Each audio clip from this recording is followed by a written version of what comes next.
Hello, everyone. Welcome back. My name is Evie Lupine, and today we are continuing our Kink Fest interview series. And today with us, we have Leland, Carina, and we are going to be discussing mommy and daddy and girl and boy play, as well as the leather community and leather culture. So, Leland, would you like to introduce yourself to the audience? Sure. Hi. So she's already mentioned my name is Leland Carina. I came into leather in San Francisco about 10 years ago, I would say, and then moved to Portland about 6 years ago. So I am involved in not just the leather scene, I also really love latex. I design my own latex clothing. I'm currently Miss Oregon State Leather, so that's been a great honor and a lot of fun. And I'm just generally a community organizer, an artist, a writer, and busy bee. So, for people who aren't aware, could you go into what it means to have a state leather title and what you do in that role? Yeah, absolutely. The board that produces my title is called Blackout Leather Productions, and they're a nonprofit. They have four different titles. So there's Miss, Mr., Puppy, and Bootblack. And in August every year, we have a contest, and multiple people step up to run for that title. We do a speech, a really long interview with the judges. We have 5 different outfits that we're supposed to wear to show like our fetishes and different things that we're judged on. And then if you're chosen to represent the title, you commit to a year of attending certain events, producing certain events, and generally being a spokesperson for the leather community to the wider world. So, it's sort of a competition in a way to show your dedication to the community and a way to give back in the future when you do have that title. Yeah, absolutely. And I like to think of it as an application for a PR job and to do community service. And so, did you design your own clothes for that portion of the competition, or did you wear other people's things? On the Friday night, I wore latex on the Friday night because I was only going to have to wear one outfit that night, and latex is a little bit difficult to get in and out of. So that night, yes, I was wearing a latex outfit that I designed. But the next night, I wore almost entirely like leather and other fabrics. And so those were things I had bought or earned. I guess that's one more thing. It's hard to know exactly when talking about leather culture where to dive in and like start the discussion, especially for people who aren't familiar with it. But that does bring up the question of what does it mean to earn leathers or to earn clothing? Yeah, there's a tradition in the leather community where a lot of people don't want to buy their first leather pieces for themselves. They definitely want to put their time into the community and either earn it through community service or through a personal relationship. And I earned my first leather through a personal relationship.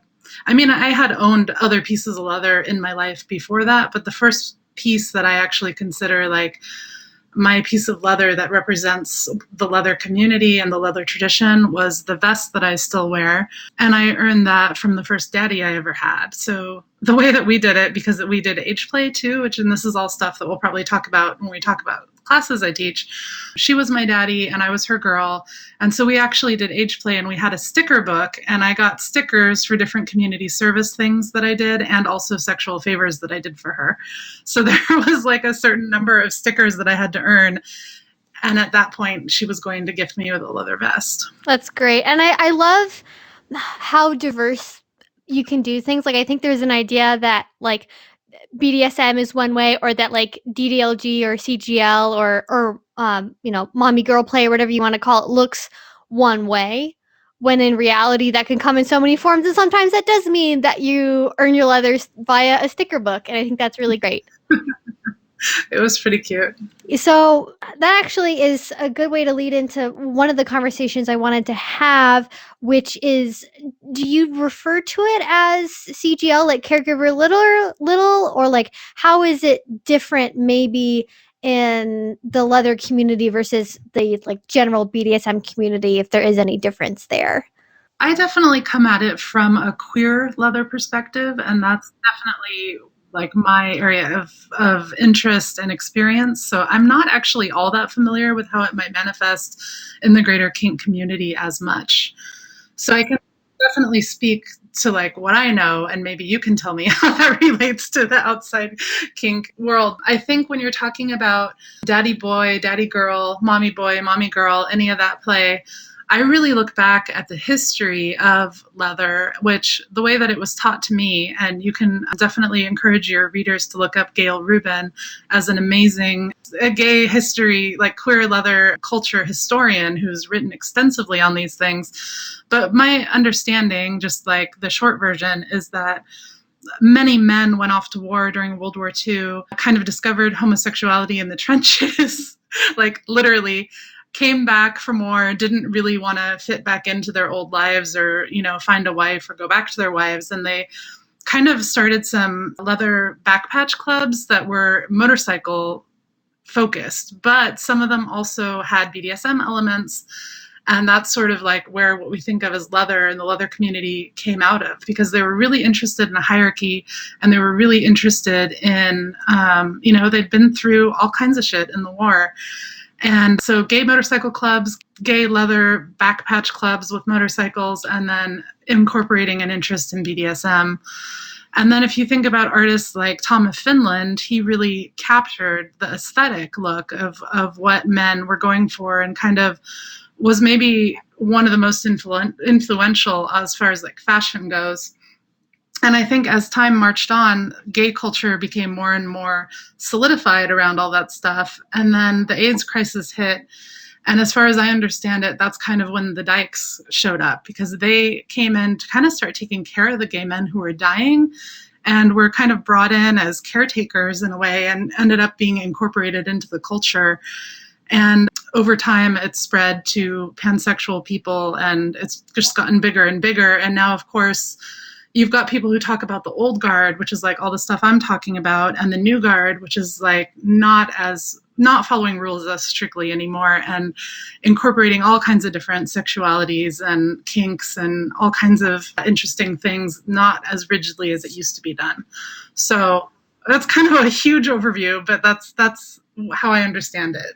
And just for people who are listening who maybe aren't familiar with this terminology, when it's used in this context, pansexual usually refers to non-gay, non-queer BDSM activities. So like what I usually refer to as the general BDSM community, not literally people who identify as being pansexual. It just means all sexualities, basically. And then I guess I go a little bit away from the daddy boy mommy stuff, but I think the parental roles were just very, very common in the old guard leather. And so you had lots of older leather men who identified as daddies and lots of younger men coming into the scene would identify as boys.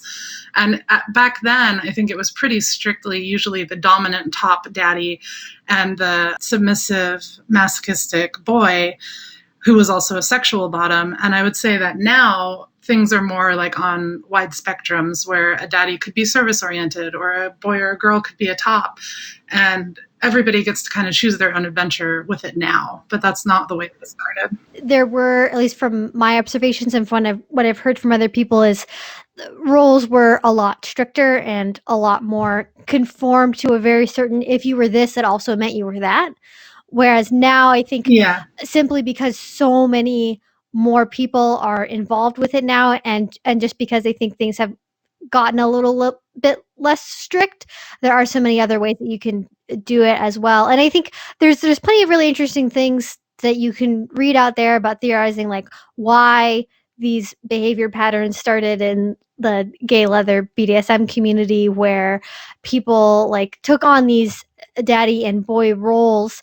Maybe it's a little bit maybe outside of our scope to like psychoanalyze that and try and figure out why that happened. But it is really interesting that it happened. And from my understanding, at least as it happened in pansexual BDSM culture, there is definitely this element of like straight or like pansexual BDSM culture transposing that from queer or gay BDSM and using it for themselves, or it's sort of naturally evolving in its own way and being sort of like, when two butterflies look really similar but they're not actually related, like that almost, where it's sort of like different groups of people just for some reason happen to have similar kinks and they manifest in related ways and they kind of borrow back and forth from each other over time.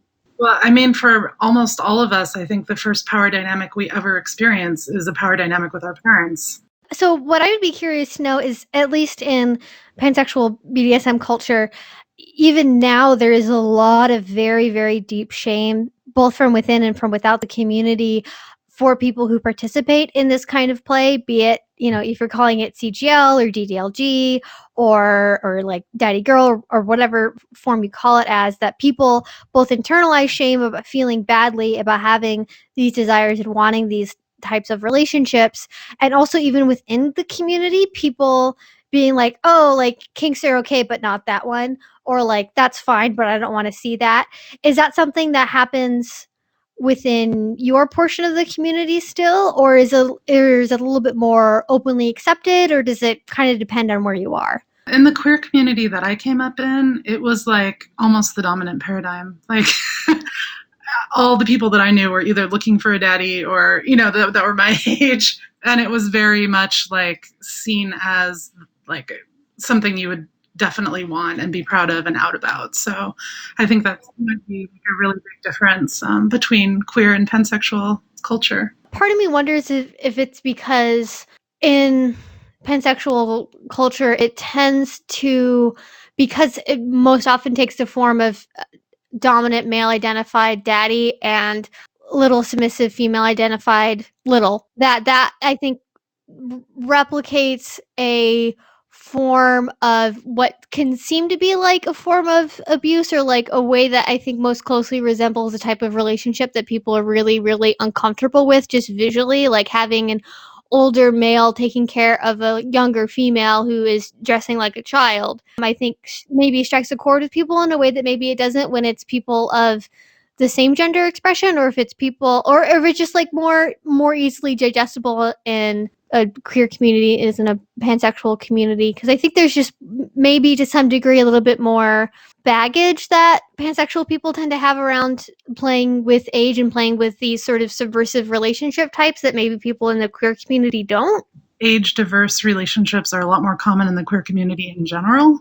And also, when you have a male dom and a female submissive, you have much more of like an actual power dynamic happening in society than you do with like two people of the same sex. So it, like you said, like in society every day, there's already enough power disparity usually between people that have those roles, that kind of taking it into a consensual power exchange place feels different than if you're doing it between people who are maybe more egalitarian or considered to be on the same sort of social place on the social ladder in everyday life. I want to make sure this is something that stays maybe accessible to the average listener as opposed to just like my random theorizing about certain things. But I would like to ask about the use of the term daddy in the queer community, because I think a lot of people that have come to me and want to be in these types of relationships feel constrained by gendered terminology.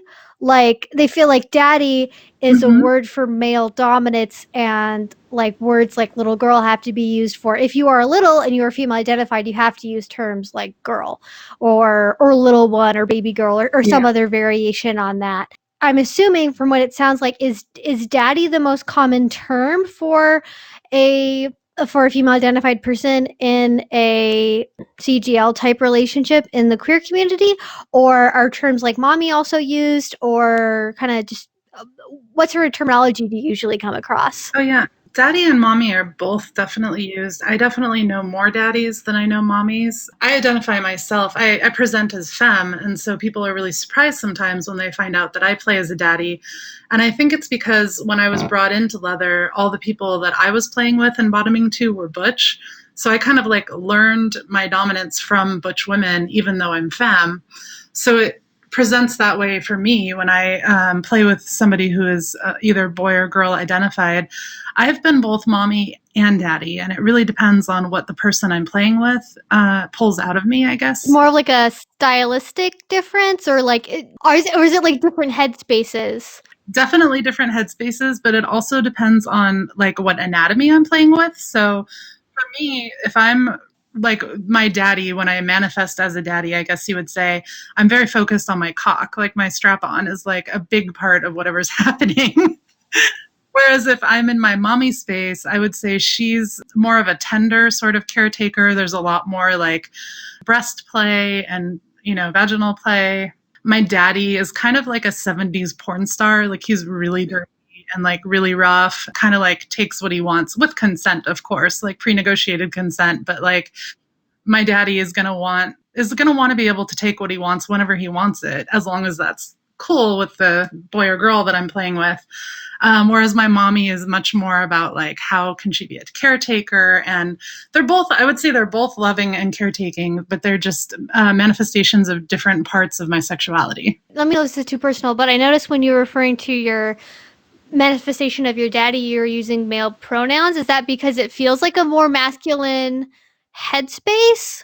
It definitely is. Yeah, yeah. I definitely go to a very different place in my head, and it's much more masculine. And I don't, I always identify as female, but I definitely more of a masculine like presentation and energy feeling when I'm in my daddy's. I don't know if this is the right terminology per se, but like almost like a gender fuck type situation where it's like you're taking on like masculine traits even though you identify with and are presenting as female. Yeah. And I feel like my daddy is kind of like, I have been socialized by gay men. I hang out with gay men a lot, and I feel like a lot of my daddy personality is like that dirty, Yeah, sexy yeah, gay 70s man porn thing. star. Yeah, I can see the comparison. As a little for me, I have only been a girl. I've never really manifested any kind of boy personality for myself. So I don't know why that is, but it's just, I definitely have a little girl in me of different ages depending on how I'm playing. My understanding is that the term boy, as it's used in the queer community, it's usually BOI to denote to boy, or is that? BOI is often used for female bodied Oh, okay. people who play as boys. BOY, which would be like a gay boy, would probably go by BOY, but a butch woman would go by BOI. Is there any sort of difference between a boy versus a girl in terms of how they manifest if the person using those terms is is female identified and female presenting, or does that sort of depend on the person? Like, I guess what I'm trying to get at is like culturally, like what are the perceptions of somebody who uses one term versus the other, and is there any differences between how those roles are played out? I would start by saying that it's absolutely 100% personal choice, but I can also speak in generalities from my experience. And in my experience, oftentimes people who identify as girls are a lot more femme presenting, and people who use the word BOI, who are women, are a lot more butch presenting. But again, that's all personal. I've had boys and girls who are trans, and it's all just what they feel comfortable with, and sometimes it changes depending. It doesn't always align with their physical gender either, so it's really personal. I'd say it's all on a spectrum, and somebody may identify as a woman and as a girl in their vanilla life, but then when they're age playing, they identify as a boy, and maybe they want to use male pronouns when they're playing, and maybe they manifest in masculine ways when they're playing, but not when they're like out in the world. So it's like any combination of all of that could be true for any individual. Gotcha. Yeah. I mean, the BDSM world is really big and really complicated. And I think it is important that we remember that it really is what you make it and what you decide to do with it. There's not like a rule book somewhere with a judge who's going, oh, well, you can't use this term this way because that's against the rules. Like it's really about what works for you and your partners. And I know sometimes in these conversations, just for the sake of having something specific to talk about, it makes sense to maybe kind of narrow it down a little bit, but there is always going to be that element of what works for you, what works for your partners, and how you personally identify. Yeah, absolutely. And it's always about having a conversation with the people that you're playing with to see like what words they like for their body. Some people want their chest area to be called a chest, and they don't want them to be called breasts, and just like learning all of those intricacies of what makes your partners feel safe and sexy. One other thing that I wanted to ask about is age play versus like daddy girl or mommy boy play. Are those things usually conflated? Like, does age play always go with this type of play, or is age play sometimes kept separate, or how is that usually handled? There's a few different things. So when we talk about daddies, mommies, boys, girls in the leather community, you could just be talking about somebody's identity within the community, and maybe let's say somebody identifies as a leather girl, they might just be somebody who likes to do community service and likes to be helpful and is there to like put the chairs away and make sure that everybody paid and do the coat check and be like that behind the scenes like worker bee and identify as a leather girl, and that might be like the whole thing for them. But it could also be a relationship, like a daddy girl relationship or a daddy boy relationship. Sometimes those are just a relationship where they use those names for each other and it doesn't go much deeper than that. But it could also relate to role players, people who like to play actually doing age play where somebody's like emotionally dropping to a different age. So I think the terms like mommy, daddy, boy, girl are used in so many different ways. And you really like, in order to have an in-depth conversation, you have to kind of drill down to like, what are we talking about here? Are we talking about role? Are we talking about people's identities as a person in the community? So all of that, I think all of that fits under those words, and all of it is interesting to talk about. In terms of using it, like the example you gave about like leather girl, are terms like I don't know, like leather daddy or leather mommy, like within the community, are those earned titles generally, or are they something that you can assign to yourself, or does it depend?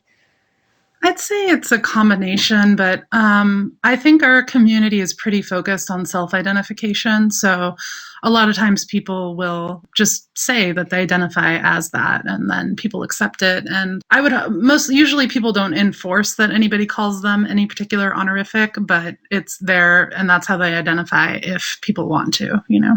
So one of the things that we've kind of already touched on a little bit is sexual play and this whole world. How is sexual play normally perceived within the community? Is it common? Is it not common? Is it something that people do in public, or is it behind the bedroom walls sort of activity, or just in general, how is it seen? You know, I'm so into daddy girl, mommy boy, all of that play that I was like, I'm going to put a class together. This is going to be great. I'm going to find people to talk about it.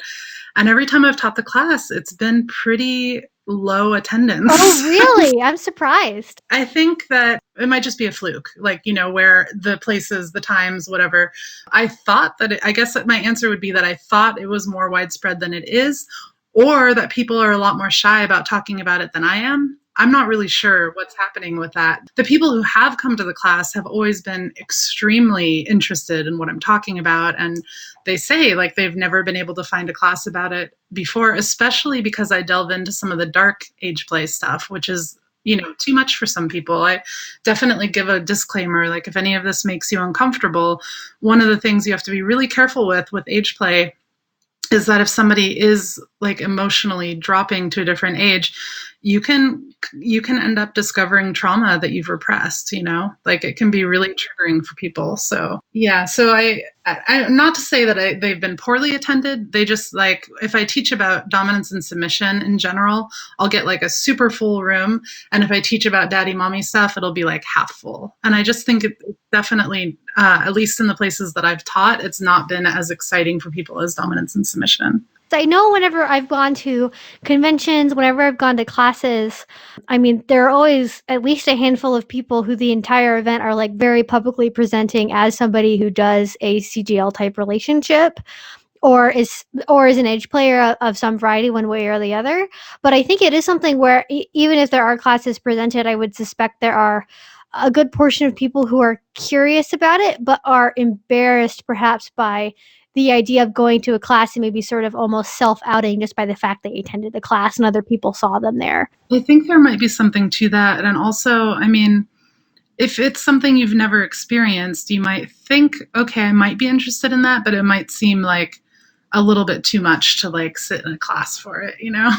Yeah, definitely. I think it's something a lot of people, compared to something like flogging or DS, people tend to do a little bit more of the self-discovery route with partners, more so than taking a formal class and like using that information as a basis for a relationship or for a play style. Which is nothing wrong with that. Like, I think self-exploration is a really valuable part of BDSM, but like sometimes it's great to have extra resources and perspectives and to get ideas that maybe you wouldn't have stumbled across yourself. I'm sorry to hear that the classes aren't as well attended as you thought they would be, but I think it is one of those areas where there's a very deep curiosity. Like, I get an overwhelming number of questions that I can't answer myself because I don't have personal experience here about age play, about daddy and mommy type relationships, about CGL.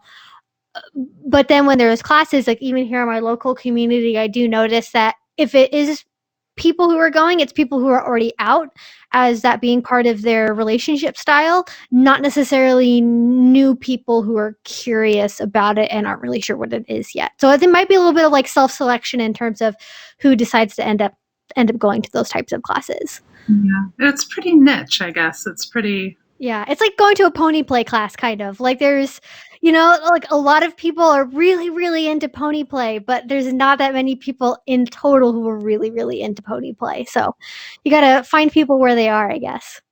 Something else that I wanted to ask about, and maybe I should have done this at the beginning, but I want to ask about, how do you find these types of relationships? Do you look out for people specifically? And if you do, how do you do that? Or is it something that maybe tends to naturally evolve as part of an average DS dynamic? In my experience, I've definitely, I mean, I put it out there. Like, people definitely know that it's something that I'm interested in. So I think if somebody else is interested in it, they're kind of drawn to me and we end up talking about it. And that's kind of the way it's happened. I'm dating somebody now that I met on OkCupid, and she wasn't really part of the kink community necessarily, but was interested and had dabbled some, but had never done any daddy girl play or anything. And I just told her that I was interested in it, and she was kind of intrigued. And we do lots of daddy girl play now, so she was new and open to the idea, and I have a lot to teach, so it worked out really well. So if you're somebody who is interested in this relationship style, but maybe you're like the example you just gave, where like your partner didn't really know about it yet or wasn't sure if it was something they were into, how would you go about bringing up that subject? Because I know not everybody, unfortunately, is able to be as open about it and upfront about their desires as some other people can be. I guess maybe I would try to start with figure out what the if there's a power dynamic in the relationship first, and kind of maybe explore that. And then if that worked well, start incorporating some. I mean, I think it comes down to, like, hopefully if you have a sexual relationship with somebody, you can talk to them about these things. I don't know. I mean, I've never been a person who didn't talk about what I wanted, so it's hard for me to give advice. I mean, I think I would just say, like, be open about your interests and be like, hey, it's okay if you're not interested in this, but it's something I'm interested in. What do you think? At least my experience from the people who have been curious about it but had partners who were maybe not necessarily into it or maybe weren't aware of it yet, I think there's a fear of bringing it up and damaging or losing the relationship over that desire, because it can be so controversial or so upsetting for some people. Like even the very idea of it could be really upsetting. And I think for people who are struggling with this and aren't sure how to bring it up to a partner or not, like the question I think you might want to ask yourself is like, how important is this type of play to you? Like, is this something where, like, if you're in a monogamous relationship with this one person and you have no other way of getting this need met, are you okay never being able to do this? And are you okay being with somebody who you don't know or not for forever if they're going to be or not? Yeah. And, like, hopefully as well, you won't be in a relationship with somebody where you don't even feel comfortable bringing up concepts. And I think even if maybe you don't necessarily attach like your name to the desire first, like if you just bring it up as like an abstract concept, like, oh hey, have you heard of this thing, and whatever that thing is, and then you can figure out, do they have any knowledge of it? Because oftentimes you'll find out you actually have the same kinks as your partner, but you're both nervous about bringing it up, so they'll be like, yeah, I know about that, why? And then you can kind of start a conversation that way, and then you can kind of gauge, maybe, is this something where, like, is your partner like, no, this is like a hard no, like I experienced like childhood abuse, I can't really go into these sorts of topics, or like, there's a lot of legitimate reasons why it might not appeal to somebody. I mean, I know I had foster kids a couple years ago, and so there were 2 5-year-olds in my house, and I could not even think about Ageplay. Like, it was so abhorrent to me when I actually had physical children that I was taking care of. So I could see where if you are a mother or a father, like actively raising children, it isn't really like seeming. I can see why it would not seem at all sexy in that case. you're like, no, I just had to like change 2 diapers, I really don't want to like have to play pretend do that. Yeah. I think one really good way to bring up topics with partners too is just by finding either pornography or something written that is in that genre and be like, I don't know why, but this gave me like a really weird boner. Yeah. So what do you think about this? Yeah. Yeah. And just be open about like, just be open with each other about like, hey, there's weird stuff that like sometimes turns me on and I might be interested in checking out. I don't know if it's my thing, but maybe it is. And if it's yours, then maybe we could have fun. Yeah, and in general, like, regardless of what it is in BDSM, I think BDSM really succeeds where it's something with your partner that you can always be open about. And if you feel like you need to hide certain things to the point where you can't even like tangentially mention them as a potential concept, like maybe you're not with the right partner. yeah, exactly. Like, I hate to say like break up with your partner, but you do need to evaluate like if you can't be fully yourself with this person, how are you going to be able to form a long-lasting, mutually beneficial DS relationship if that's the path that you're on? So, one thing that you did mention earlier that I did definitely want to talk about is dark age play, because that is a topic that I think a lot of people, again, it's like people are interested in it, but they don't really like necessarily know how to approach that conversation or really know how to talk about it with their partners or even really what that means. Mm-hmm. Would you mind kind of going into a little bit about what dark age play is and how you might incorporate that into either play or into a relationship? Yeah, I would say I consider anything dark age play if it involves coercion or like negotiated ahead of time. Anything that I say that sounds negative, I'm always talking about things that have been negotiated ahead of time with consent. Anything that involves like role plays about coercion, anything that involves role plays about like if it happened in the real world, the person would be doing something illegal. Anything that involves consensual non-consent like rape or that whole world of like playing with things that that your partner has consented to, but during the role play you're pretending that they haven't, sort of things. So with daddy girl, mommy girl, boy play, how that manifests a lot of times is that the person playing the innocent role is really playing innocent. Like they don't know why daddy or mommy is touching them in the way that they are. Or, daddy might say something like, of course, your body is private and nobody should touch it, but it's okay for daddy to touch you this way. And like all of these sorts of like really manipulative, coercive ways that adults would engage children without children understanding what's happening, Yeah, that can be super triggering to people, of course, and it can be confusing about why you're interested in being in that space. Yeah, would you be able to go into that at all? Because I know that's something a lot of people from the outside looking in are just like, why are people into this? Like, what about this is possibly appealing? Yeah, I can talk about it from my own perspective as somebody who plays as a little girl. For some reason, I can't tell you why, I've never psychoanalyzed it, but if I'm in a kind of place where the person I'm playing with is like a daddy and they are coercing me and kind of being lecherous towards me or touching me in ways that I'm pretending that I don't want, I kind of emotionally shut down and I go into something that like it probably looks like I'm having a trauma response, right? Like my body shuts down. I kind of disassociate the same way that like an actual, I guess, a child would if it were happening to them. And if the person I'm playing with is into it and they'll continue whatever kind of sexual play they started, I cannot explain why, but for me, it makes me super, super hot to like have that happen to my body while I'm just completely checked out. Just like the total loss of control, basically, having that intense degree of power differential.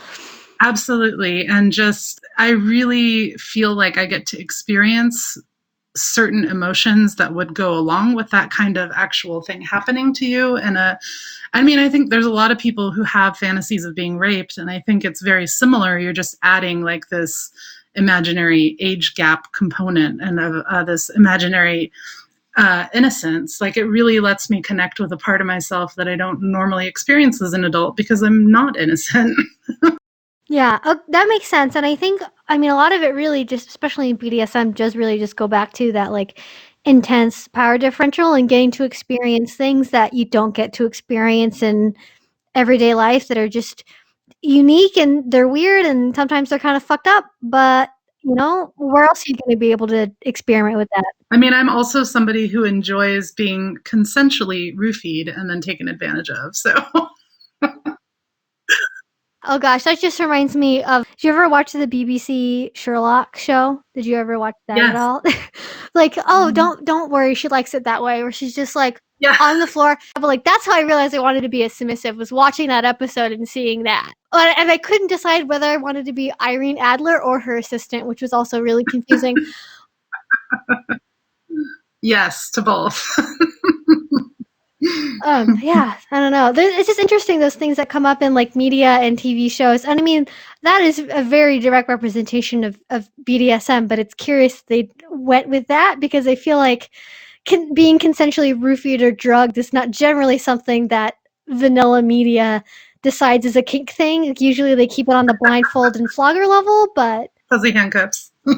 so in terms of age play and talking about forming these like daddy mommy type relationships, one of the things that I know a lot of people wonder about is like actually forming and sustaining these types of relationships in a DS capacity. Do you have any advice on like when you are starting in this type of relationship, how you can start maybe building up the like DS components of the relationship, or maybe going into levels of power exchange, or maybe you can explore those darker elements? Yeah, one of my biggest pieces of advice, and people can choose to take it or leave it, but I think with daddy, girl, mommy, boy, all of that type of play, it's more important than other types of DS to have check ins outside of the headspace. And the reason that I say that is because if you're relating to somebody every day, 24 hours a day in a relationship for years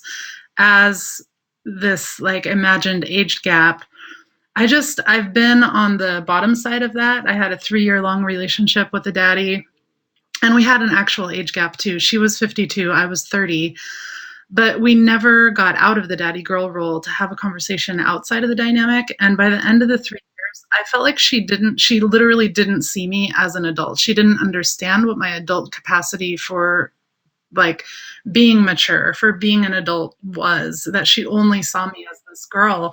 And it had sort of a detrimental effect on my own viewpoint of myself, but also like our relationship just ceased functioning because I didn't feel like she took me seriously as an adult. So I think that that's definitely something to be careful about with. That can also be true with like a master slave relationship, for example, that somebody could feel over time that they weren't, like maybe the slave would feel like they didn't have enough power in their relationship if it was 24/7. But I feel like with the daddy girl or daddy boy, all of that, it's a bigger concern because one person's actually pretending to be a child, Yeah, and you get the whole like, daddy knows best thing. And sometimes it's like, no, really, like I can do my own taxes. Yeah, so I would say starting with having like specific dates or specific times when you're in the dynamic would be a good way to start. You might call the person daddy all the time, but you might still just have adult conversations sometimes. I think there's one thing that I've heard. I don't know if it's an actual thing that happens or if it's just kind of like a belief in my community, but people talk about boys and girls growing up, that it's not a good dynamic if you want like a long-term forever relationship because the girl or the boy has kind of like a character arc.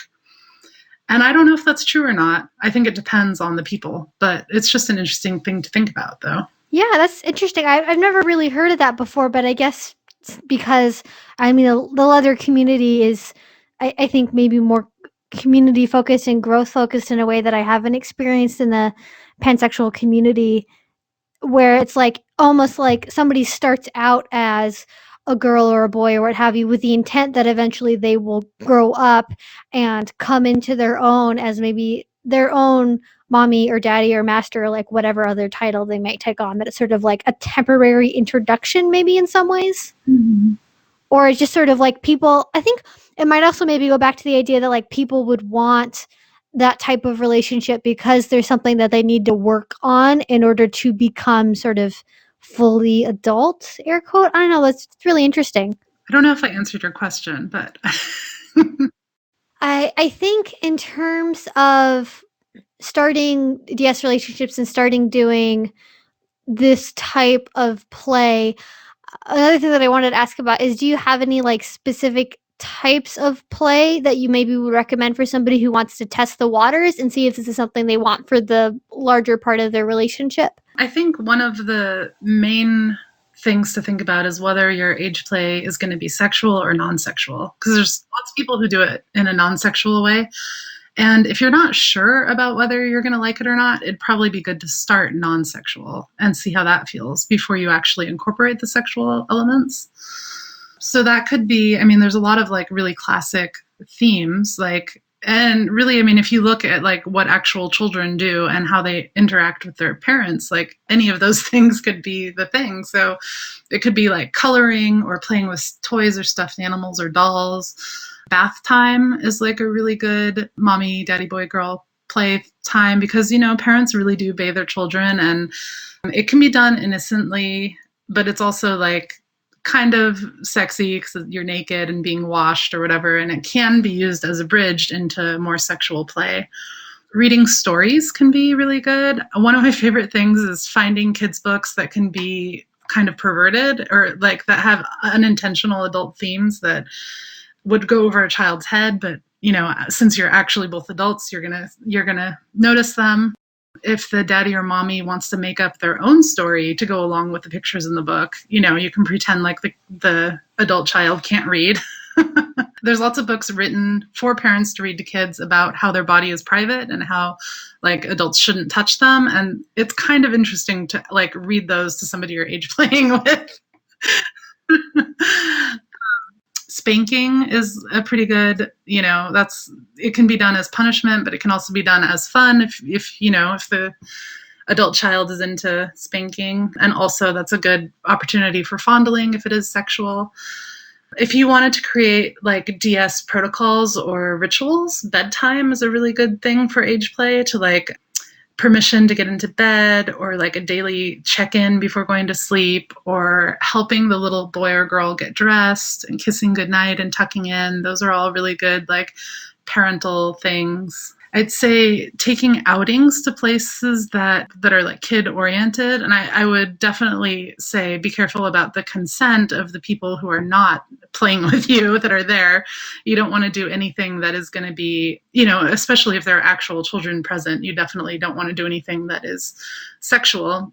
Yeah, that's how you end up on YouTube with people being like, "Oh my god, I saw this person at the Disney store the other day." Yeah, don't be that person, please.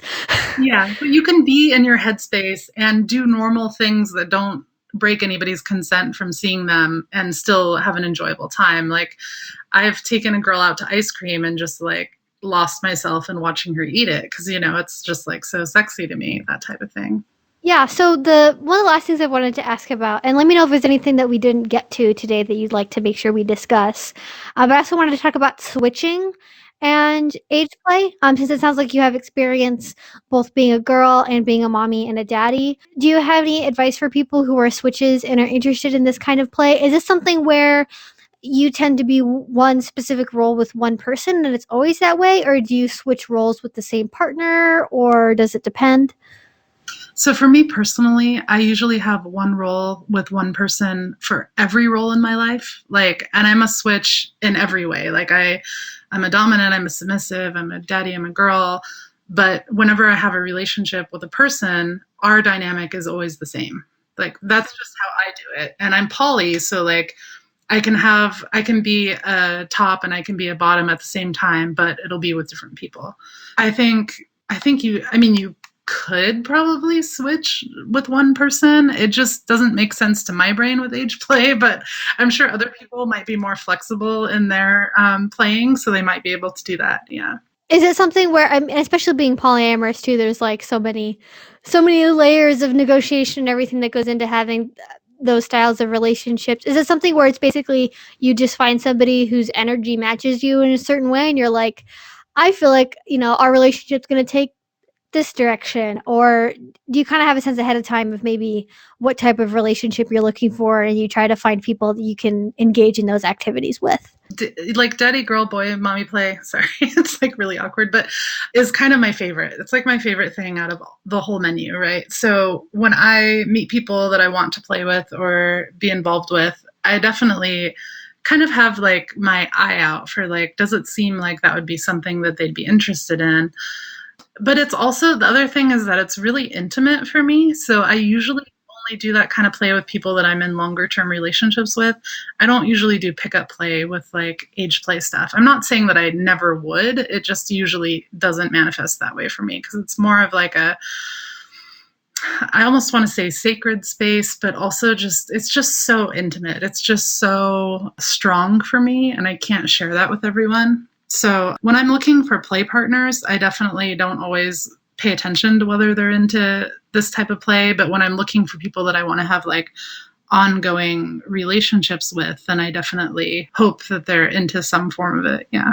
Well, was there anything else you wanted to talk about today in terms of age play and queer leather and all this good stuff? I think we covered like a lot of stuff. It seemed really good. This is one of those conversations where you could have, and I know people have entire YouTube channels with hours of videos just talking about age play and CGL and mommy and daddy relationships. And yeah, I mean, if anybody does have questions or something that we didn't cover, you can always leave that down in the comment section below. Thank you so much, Evie.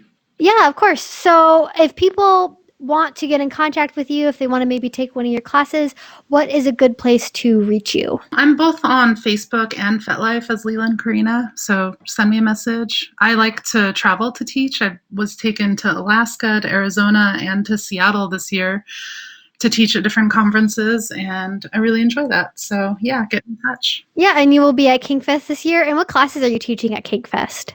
I am teaching DS protocol, navigating to deeper waters. So it's kind of like a advanced level DS class. And then, I think I'm teaching this mommy, daddy, boy, girl class, but I might be teaching my latex care and construction class. Well, again, thank you so much for being here and for sharing your perspective. If people do have any other comments or questions, you can contact Leland at the places we provided, or you can just wait for them to come to your local community and teach a class. Is there a way where maybe if somebody was interested in contacting you for teaching one of your classes at their convention or at their dungeon that they could reach you? Yeah, lelandcarina@gmail.com is great. Okay, great. All right. Well, I will see you at KinkFest. And again, if you guys have any comments or questions, you can leave that down in the comment section below. And until I see you guys next time, have a great rest of your day and a great rest of your week. Bye-bye.